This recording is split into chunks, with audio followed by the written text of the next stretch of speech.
evening, everyone. Welcome. Today we have a very special guest with us, Priya Rawat, who is the Chief Operating Officer at Invest India. Many of you are aware of Invest India, but just for everybody's information, it's a national investment promotion agency which works with both domestic companies as well as international companies who are looking at India as an option to invest and grow their business and professional services. It is constituted under the Department of Promotion of Industry and Internal Trade, Ministry of Commerce and Industry, Government of India. It's a not-for-profit organization and serves as the first point of reference for any investor in our country. Priya Rawat has a professional career of over 13 years and she's currently serving as the Chief Operating Officer at Investment India. And prior to this, she has consulted on various areas related to government policies and funding, impact assessment and technology commercialization. She has been associated with organizations such as Ministry of Science and Technology, National Buildings Construction Corporation, and National Dairy Development Board. She has also worked with startups in UK. She has an MBA, Masters in Science from University of Delhi, and CMA from London, UK. A very warm welcome to you, Priya. Thank you for today's session. So the way we wanted to do today's session, since it's a closed group, is that we'll start a little bit by getting to know about what Invest India is. I think we all have fair bit of idea. A lot of people think that it's only for international investors who are looking at India. But in our conversation, I also understand it's open to domestic companies and startups. So give us a bit of lay of land in terms of the scope which is within Invest India and what are the kind of schemes and opportunities, because this is just so overwhelming with the amount of scheme which Government of India has and the benefits which are available. But I think as an entrepreneur, we all feel a bit lost that where do we start, what is actually available on the table, are there any priority sectors to look at, any immediate opportunities, and we know recently budget was also passed, any impact of that on what you do. So I think it will be good to hear from you some thoughts around that. Thank you so much, Karthik. Firstly, thank you for having me here, and thanks to everyone who's joined here. Those are so many questions. I will try to memorize them, but let me know in case I miss out on something. But I'll quickly start with an introduction to Invest India. We are the National Investment Promotion Agency. India, unlike other countries, until very recently, did not have any agency that would focus on handholding investors or even attracting investments from outside and reaching out to companies to come and invest in India.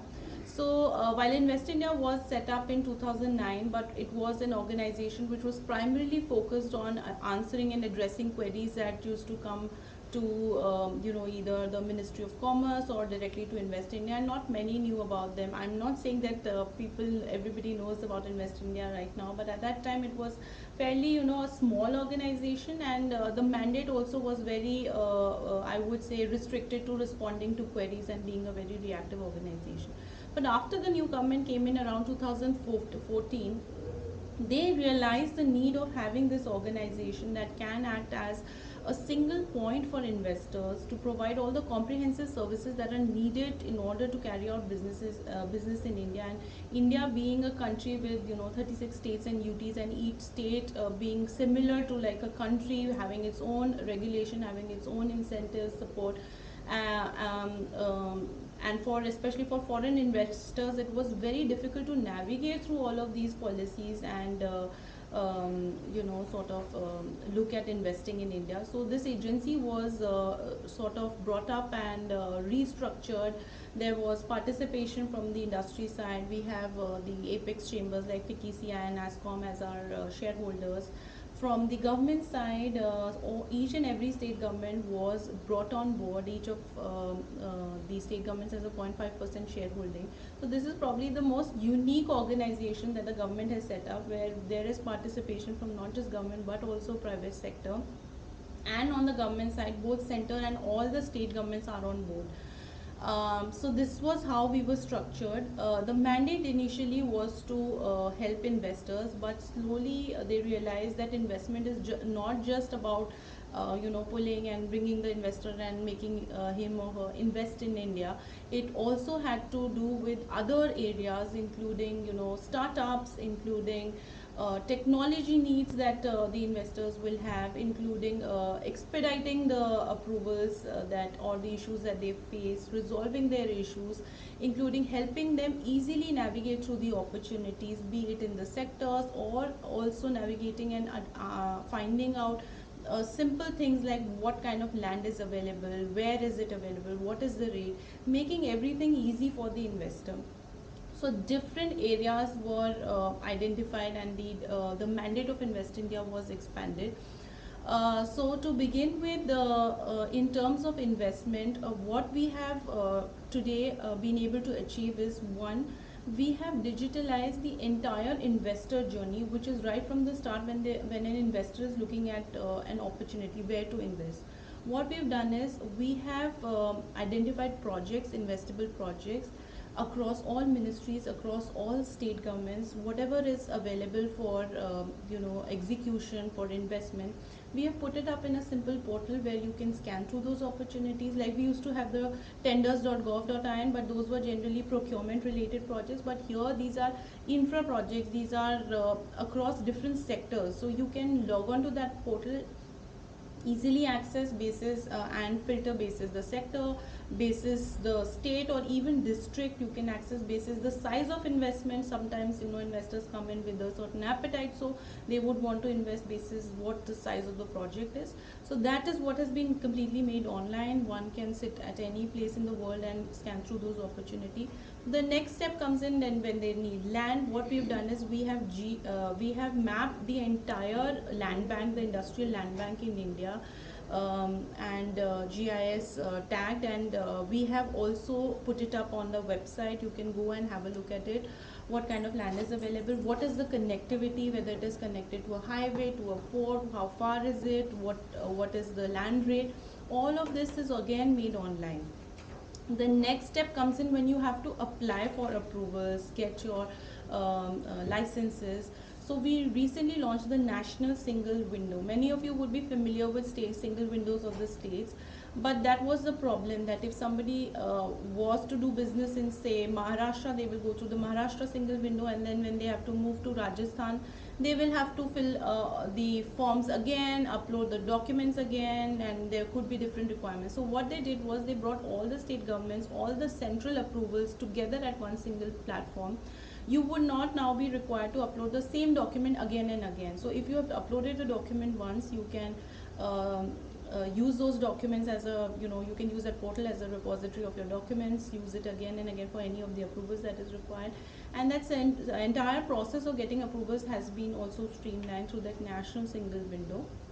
Of course, because it is recently launched, we are also onboarding more and more states, and hopefully by this year we should be able to onboard all of the states and all of the central ministries.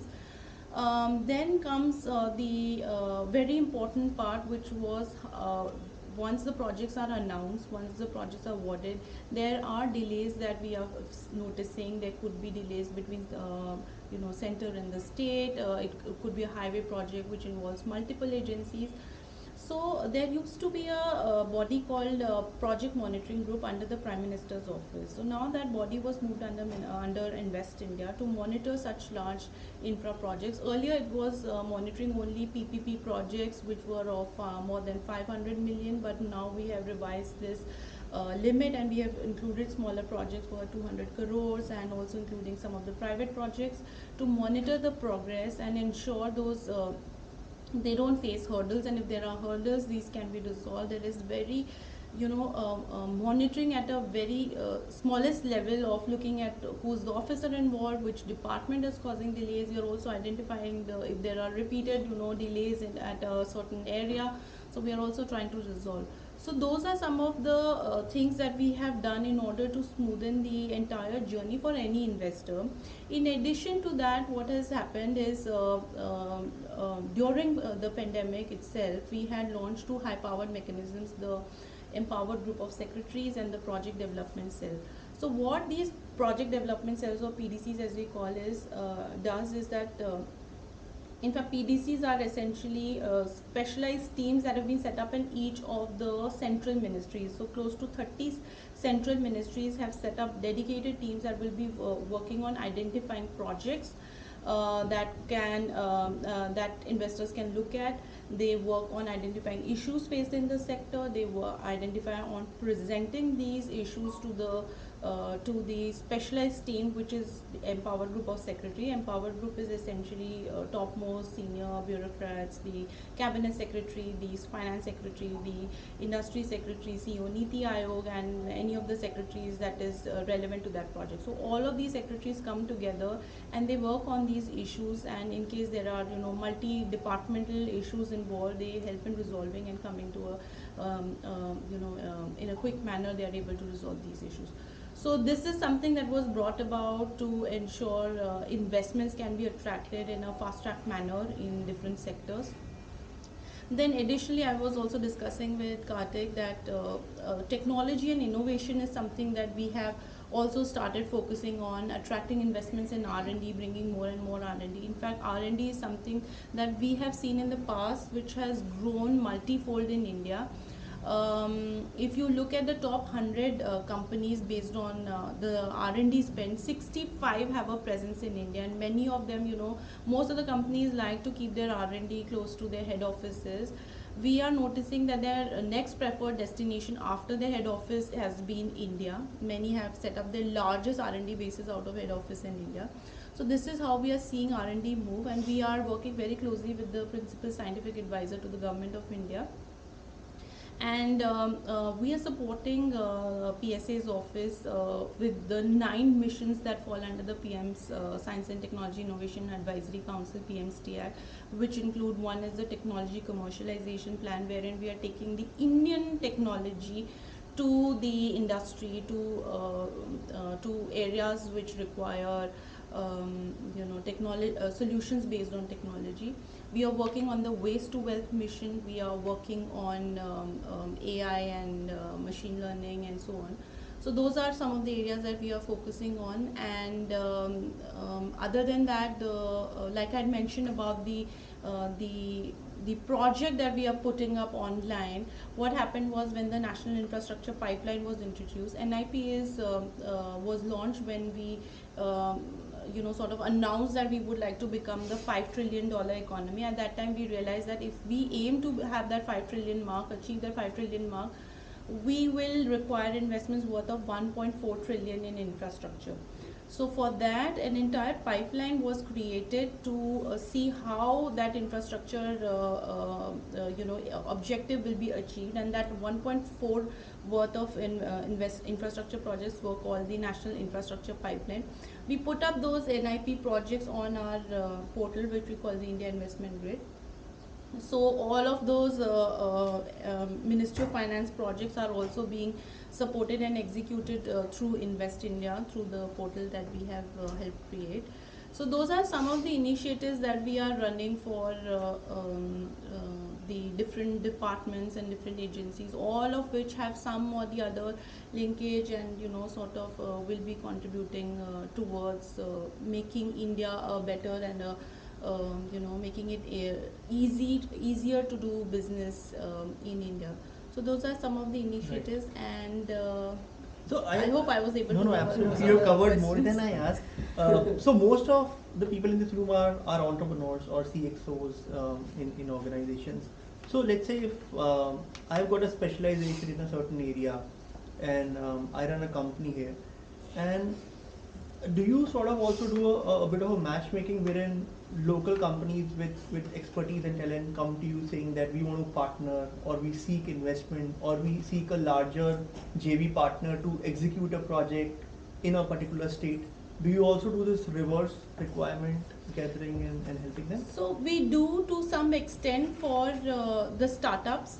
Startup was also one of the biggest initiatives that we took up for the government, which Invest India was entrusted with this responsibility. Startup India mission was launched in 2016, as you all know. And from the very beginning, Invest India has been the executing arm for DPIIT. Now, a very interesting fact, and just before I talk about how we are supporting, I'd like to just share a few numbers. At that time when Startup Initiative was launched, we had close to 400 startups registered with the government. And when we launched, the government announced that there will be certain benefits that will be given to startups, and for which they will be required to register with DPIT, which is a very simple process. A couple of things that will be asked, whether you know what is your date of incorporation, because that is what the criteria is, that you should be less than 10 years old, and there should be some amount of innovation or scalability in the business. So they will be asking a few questions, basis which you can get yourself registered and called a DPIT certified startup.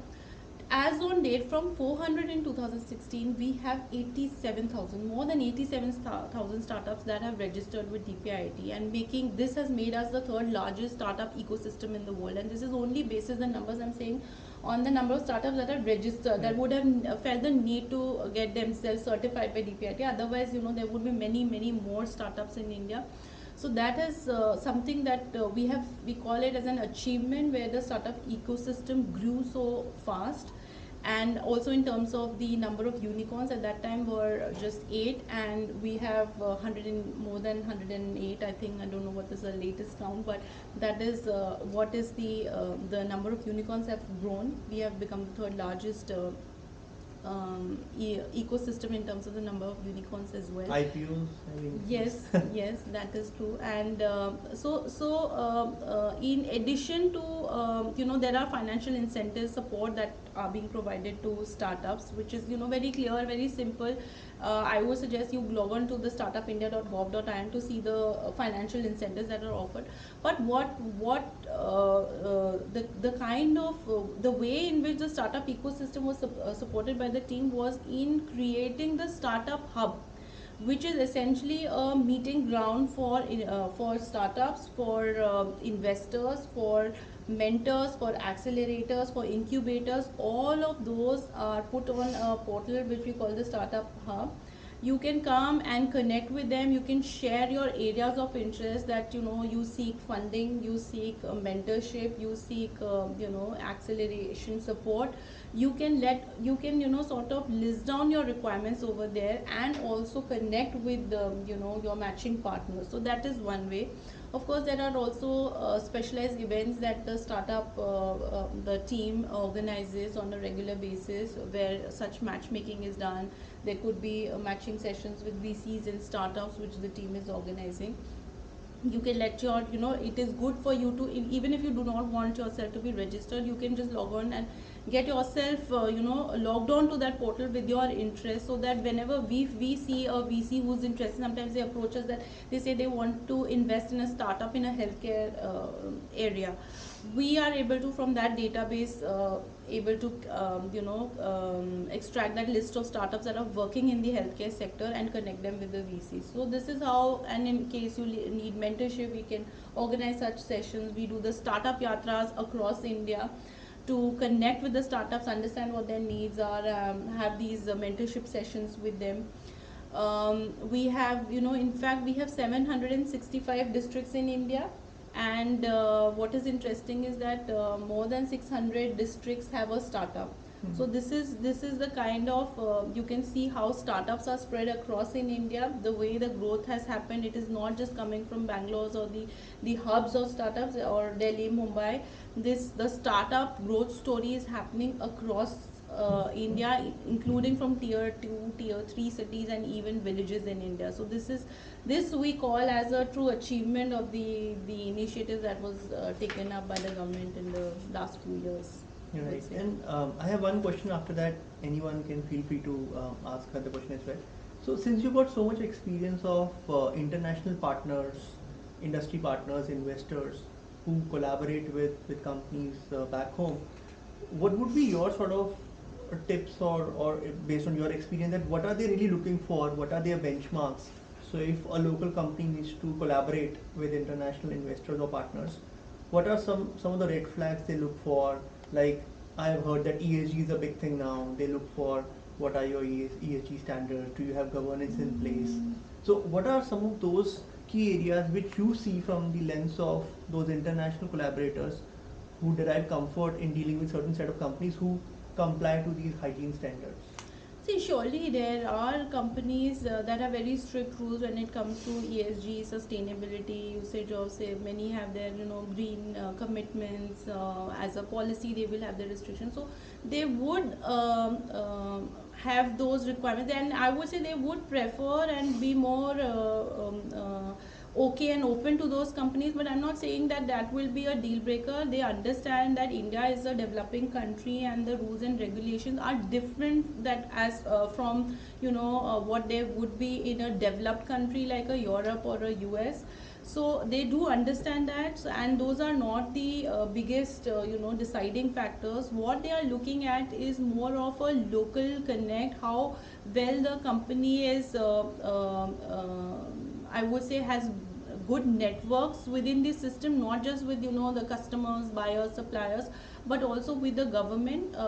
They look for partnerships in India for primarily the execution. Many a times they bring in the technology, they say that we know what is to be done, but we need somebody who is very good at executing it.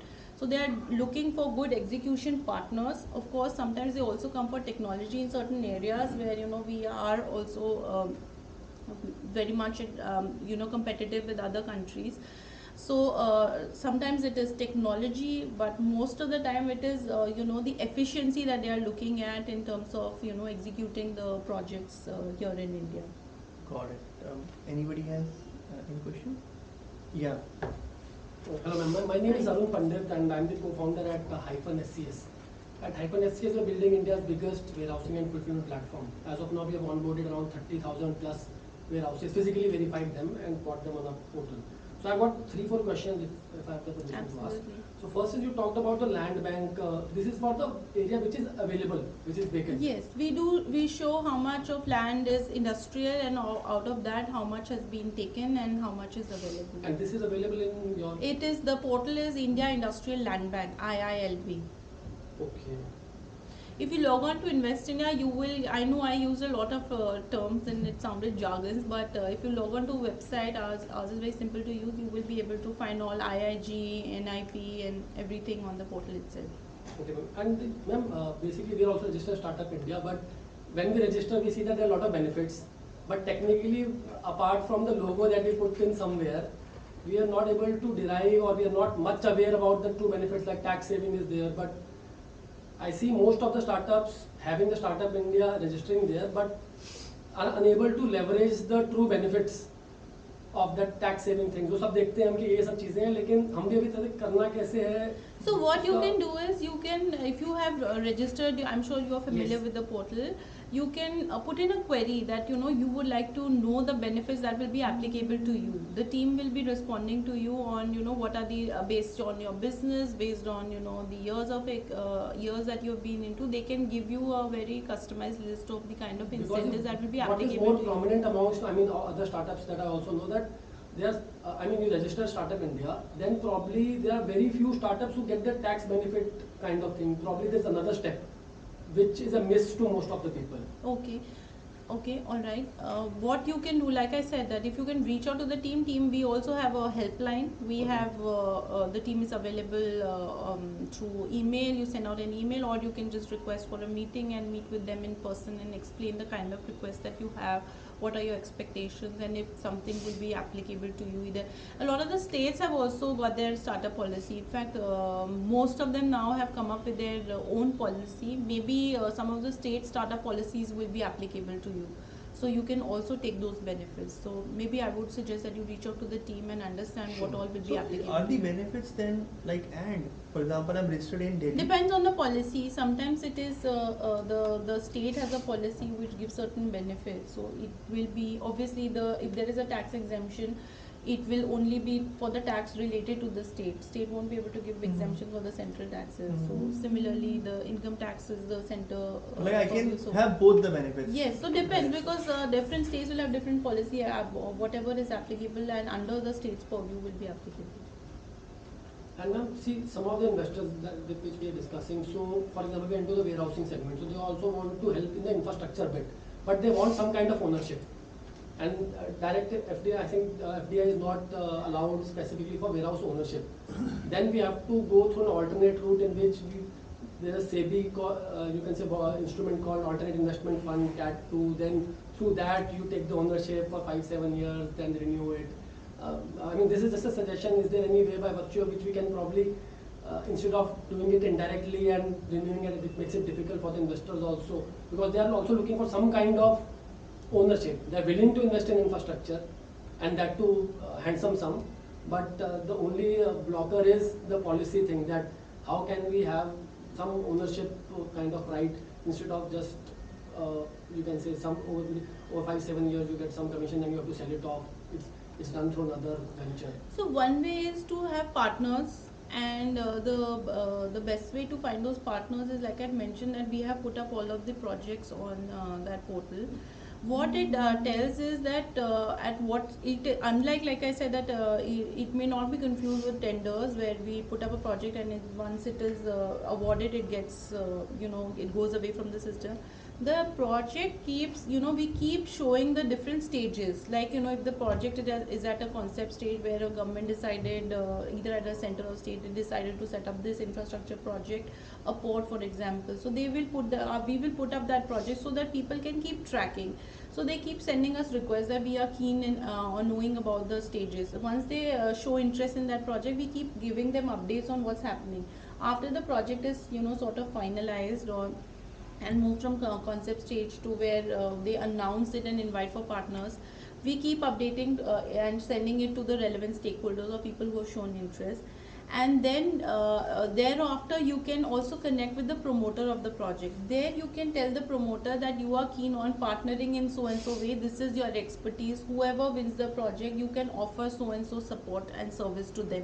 No, that's a long way. I mean that is how it is done right now, but I mean we are just making it difficult for them, and it is more cumbersome for them to invest because they have to find an alternate way, which is not very comfortable for them. So No, but Indian investors are also allowed to invest. No, for example, US investors wanting to invest in infrastructure in India, specific to warehousing, say. So we want to build grade A warehouses, multiple grade A warehouses. If they want to invest, they cannot invest directly. But that's, I think, a larger conversation, maybe not directly under the purview of. And last question, ma'am. One is you talked about the data, sector-wise database.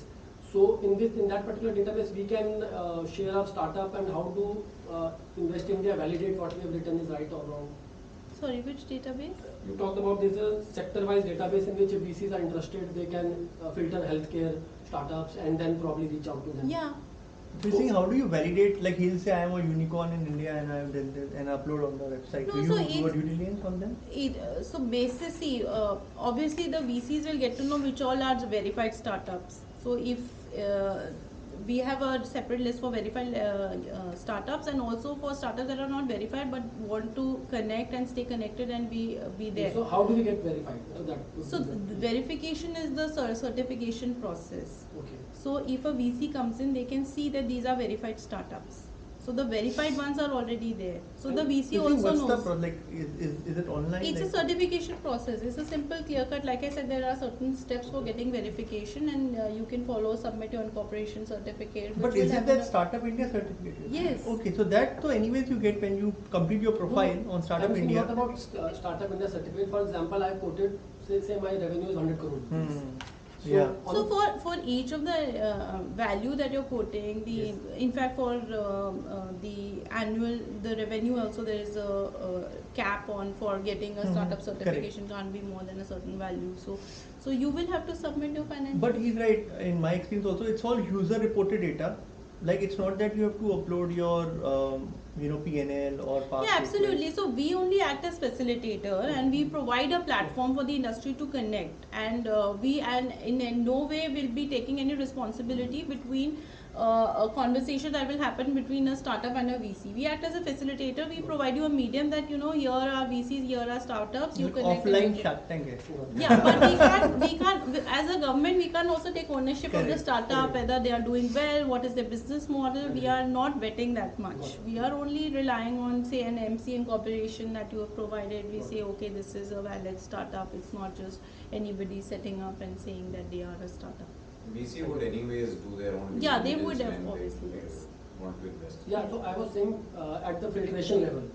So I mean, they will do the Yes, we say that yes, you are present in India. Mm. Now, whether that data you submitted is valid or not. they Yeah, will- plus if you select all the sectors, That's you an will audit- also get a lot of auditor's queries. job. I don't know how much would that benefit anybody in, just getting random queries of, of not of their interest.